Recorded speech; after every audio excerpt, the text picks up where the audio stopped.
Hello, good morning. So, nakakatamad na araw, lalo na pag mababasa mo ito. Today has been canceled. Go back to bed. So, yan po siya. Medyo baliktad sa camera pero today has been canceled. Go back to bed. Kaya, ang sarap. Nandito lang tayo sa bed natin. Actually, ano na siya ngayon? I think it's 10 o'clock. And nakakatamad pang bumangon. Parang gusto ko lang dito sa bed kasi yung work ko is afternoon pa. Lahat ng mga pang-umaga ko, mga amo ko sa umaga, they are on holiday. Kasi bakasyon na dito. So, nasa mga outside na sila. Wala na sila dito sa Paris. So, bakante na rin ang Inday. So, ang work ko na lang everyday is yung afternoon ko.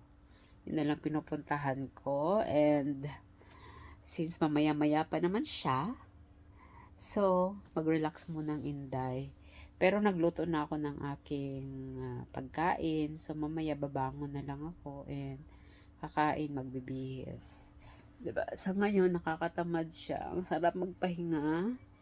And kakatapos ko lang din gumawa kagabi ng QR code. Yung kailangan kasi namin dito ngayon dahil may Olympics. So, I think for 1 month or more than 1 month.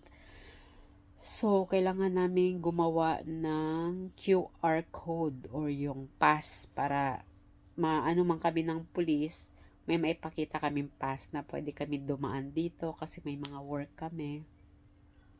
Pwede kaming kasi mahirap na medyo nagkahigpitan ngayon kasi maraming alam mo yan, mga threats, and then maraming mga tao from iba't ibang country, so kailangan talaga higpitan ang seguridad ng lahat. So ayun, at kailangan na ng QR code and ang bilis lang ginawa ko siya sa site nila online.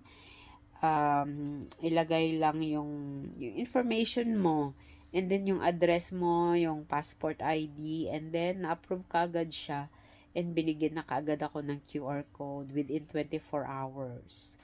So, meron na ako. I feel safe na to travel, pero hindi pa rin talaga sapat yun kasi wala pa akong tinatawag nilang card Séjour, yung card talaga dito.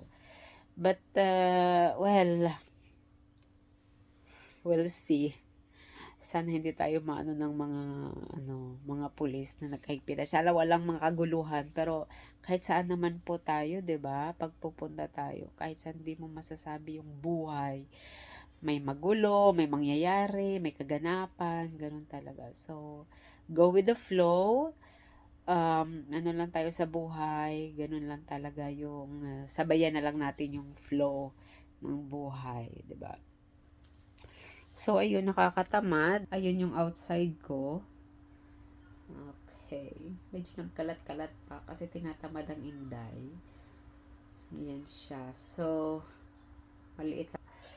Sakto lang. Kasi may kusina na ako and everything. Maliit lang siya. Actually, yung mga paupahan dito talaga sa Paris. Maliit, mahal.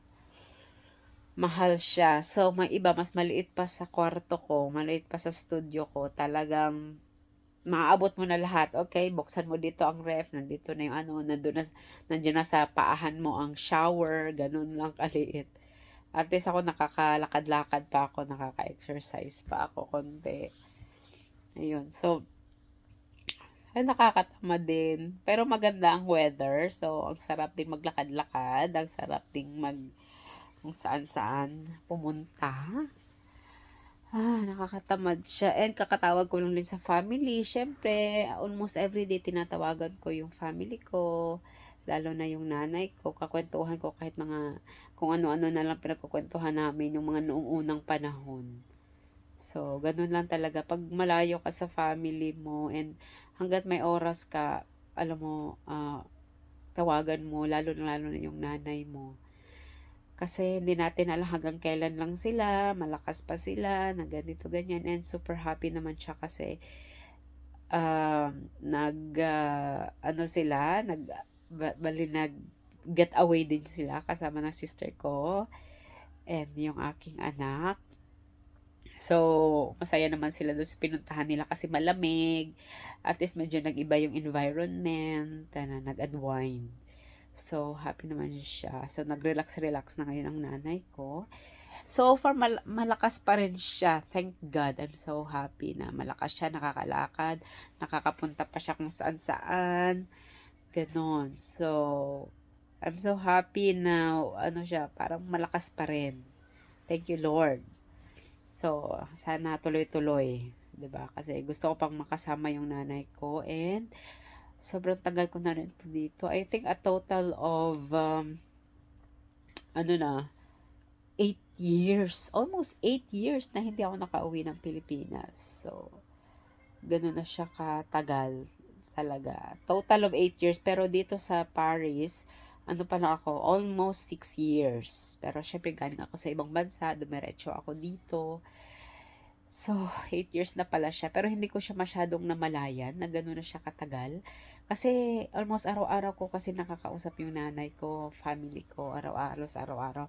Basta pag may bakante ako, natatawagan ko sila. So,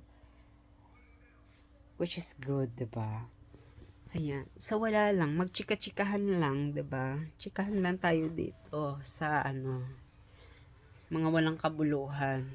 So, ayun, pati nga dapat mag-grocery ako, pero tinatamad ako. Parang gusto ko lang lie down lang.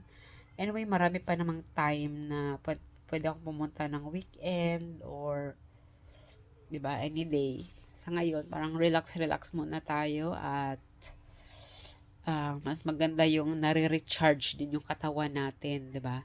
Kasi mga previous days, banat. So, ngayon, relax muna. Kailangan natin yun. Kailangan natin mag-invest sa sarili. Hindi lang puro trabaho, pera, ganun. So, yung katawan din natin, yun yung capital natin. Health is wealth. So, dun tayo kailangan magpalakas at para mas marami pa tayong magawa sa buhay. 'Di ba? So, minsan talaga may mga time na nakakatamad. Gusto mo lang walang gagawin. Nasa bed ka lang, ganun. So, kaya ayan, haggard lang kasi ko lang gising. And then, kachika ko yung nanay ko. Happy na ako doon. Ganun lang. So, simplihan lang natin ang buhay. Huwag tayo masyadong ganun, ikot-ikot dito, ikot doon, punta sa magastos, yung mga ganun. Diyos ko, ay, ang hirap, lalo na pag sa ibang bansa ka, lalo na dito sa France, sa Paris, ang mamahal, lahat, hindi ko na siya lahat mahal. So, kailangan magtipid ka, kailangan talaga yung pera mo, pinaghirapan mo, be wise, be smart, kung saan mo sila i-spend, pag-isipan mo ng mabuti kasi hindi mo alam pwedeng mawalan ka ng trabaho anytime, mawala yung amo mo, pwedeng may mangyari sa'yo, yung mga ganun, tas wala tayong mga naipon, naubos lahat, pinadala natin lahat sa Pilipinas, ginastos natin, mga ganun. Hindi naman na hindi na tayo pwedeng mag-enjoy. Of course, we need to balance, no? Balance din natin yung buhay, yung gastusin, yung ganito. Kailangan meron pa rin tayo sa sarili natin, magtira pa rin tayo. Yung ganun. Siyempre, mag-enjoy din. Kasi, hindi naman pwede na puro ka lang, 'di ba? Hindi ka rin nag-enjoy sa buhay. Life is short. So, kailangan din natin i-enjoy yung buhay.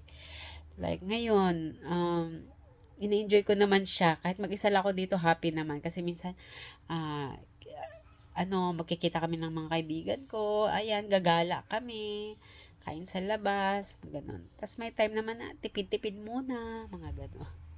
So, binabalance lang, ganun. Ganun lang ang buhay. Kasi, ang bilis ng panahon. Hindi ko lang siya namalayan, magsi 6 years na ako dito. So, kailangan ini-enjoy mo lang talaga siya. Go with the flow. Ganun lang po. Ganun lang. Mahirap ang buhay. Mahirap sa Pilipinas. Mahirap din po dito. Like ngayon, summer, halos wala po kami mga trabaho. Lalo na mga part-timer kami. So, no work, no pay. So, pahinga yun. Wala kaming mga sahod. So, yung iba talagang maghahanap ng mga part-time, yung iba nag-outside, sumasama sa mga family outside kasi pag doon may mga pera sila, syempre sasahuran ka doon, 'di ba? So, nasa sayo din kung gusto mong sumama or gusto mong magpahinga or kung meron ka namang mga amo na parang binabayaran ka kahit wala sila, nasa bakasyon sila, binabayaran ka. So, may mga ganun din. Iba't ibang style. So, yun, nakakatamad. Maya-maya na ako babangon. Baka iidli pa ako konti um, and then mag-getting ready, maligo and everything, and then punta na sa work. So, matatapos ako dun ng around 7:30 ng gabi, and then uwi na. So, ano lang naman yun siya, alas 2 to 7:30. So, at least medyo mahaba-haba yung relax ni Inday. Magpapalakas muna ako. Okay? So, kayo din, magpalakas din kayo and enjoy life. See you next time. Ingat kayo. God bless. Bye.